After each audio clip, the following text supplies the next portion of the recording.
காங்கிரஸ் கட்சி ஆட்சி காலத்தில் இருந்தபொழுது தமிழகத்திற்கு எதையும் செய்யவில்லை எனவும் நிதியமைச்சராக அப்போது இருந்த ப. சிதம்பரம் என்ன திட்டத்தை கொண்டு வந்துள்ளார் என பாஜக தமிழிசை சவுந்தரராஜன் கேள்வி எழுப்பியுள்ளார். அவருக்கு எப்படி தெரியும்? ஏதோ அவங்க உட்காந்து எண்ணினாங்களா இல்லைன்னா எப்படி சொல்றாங்க? அதனால சும்மா இவங்களாம் ஒரு பொய் பிரச்சாரத்தை விட்டு அவர்கள் பரவ விட்டு கொண்டிருக்க சிதம்பரம் மாதிரி.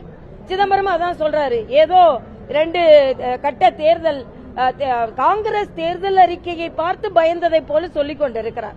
காங்கிரஸ் தேர்தல் அறிக்கையை தயாரித்ததில் காங்கிரஸை விட ஸ்டாலின் அதில் உரிமை கொண்டாடுகிறார். ஆக நீங்க என்ன உரிமை? இதே காங்கிரஸ் தேர்தல் அறிக்கை, நீங்கள் தேர்தல் அறிக்கை இருக்கட்டும், ஏறக்குறைய இந்த நாட்டை அதிக நாட்கள் ஆண்டவர்கள் நீங்கள். இன்னைக்குதான் உங்களுக்கு எல்லாம் ஞானோதயம் வந்திருக்குதா? ஆக இதற்கு முன்னால் என்ன திட்டங்களை தமிழகத்திற்கு கொண்டு வந்தீர்கள்? என்ன வளர்ச்சியை கொண்டது? இதே சிதம்பரம் இத்தனை ஆண்டு காலம் நிதியமைச்சராக இருந்து குறிப்பிட்ட ஒரு திட்டத்தை தமிழகத்திற்கு கொண்டு வந்தால் சொல்லட்டும். ஆக அவர்கள் ஆட்சி செய்யும் போது தமிழகத்தை முற்றிலுமாக மறந்தவர்கள் இன்று சொல்கிறார்கள் 2 பேஸ் தேர்தலிலும் மரியாதைக்குரிய பாரத பிரதமர் நிச்சயமாக முன்னணியில் இருக்கிறார். இவங்களுக்கு எப்படி தெரியும்? ஆக இவங்க பின்னணியில் இருக்காங்க சொன்னா நாங்க முன்னணியில் தான் இருந்து கொண்டிருக்காங்க தெளிவாக எங்களால் சொல்ல முடியும். அதனால அவர்கள் இன்று தோல்வி பயத்தினால் இதெல்லாம் சொல்லிக் கொண்டிருக்கலாம். மரியாதைக்குரிய பாரத பிரதமர்